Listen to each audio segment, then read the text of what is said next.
Bike ഓടിക്കുമ്പോഴുള്ള നടുവേദനയും body പെയിനും ക്ഷീണമൊക്കെ മാറാൻ എന്താണ് ചെയ്യേണ്ടത്? വണ്ടിയുടെ സസ്പെൻഷനെയും സീറ്റിനെയും കുറ്റം പറയാൻ മുന്നേ ഇനി പറയുന്ന 5 കാര്യങ്ങൾ നിങ്ങൾ കറക്റ്റായിട്ട് ചെയ്ത് നോക്കുക. 1.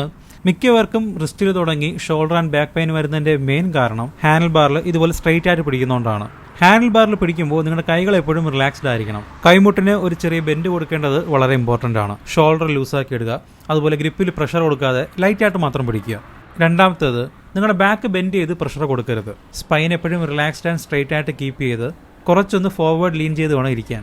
അതുപോലെ നിങ്ങളുടെ തൈസ് കൊണ്ട് ടാങ്ക് എപ്പോഴും ഗ്രിപ്പ് ചെയ്യുക. ആവശ്യമെങ്കിൽ after market tank grips try ചെയ്യാം. അതുപോലെ ടാങ്കിലേക്ക് മുഴുവനായിട്ട് ചേർന്നിരിക്കാതെ ചെറിയൊരു ഗ്യാപ്പ് എപ്പോഴും കീപ്പ് ചെയ്യുക. സ്ലോ റൈഡിങ്ങിലും ട്രാഫിക്കിലൊക്കെ ഫുഡ് പെഗിലും നമ്മൾ ഇതുപോലെ ആർച്ച് ഓഫ് ദി ഫുഡ് ആയിരിക്കും പ്ലേസ് ചെയ്യുന്നത്. പക്ഷേ ബൈ ഡിഫോൾട്ട് ബാക്കി സിറ്റുവേഷൻസിലെല്ലാം ഫുഡ് പെഗിൽ ഇതുപോലെ ball of the food place ചെയ്യുന്നതാണ് കൂടുതൽ നല്ലത്. നിങ്ങളുടെ കംഫർട്ടിനനുസരിച്ച് നിങ്ങൾക്ക് ഏത് വേണം ചൂസ് ചെയ്യാം.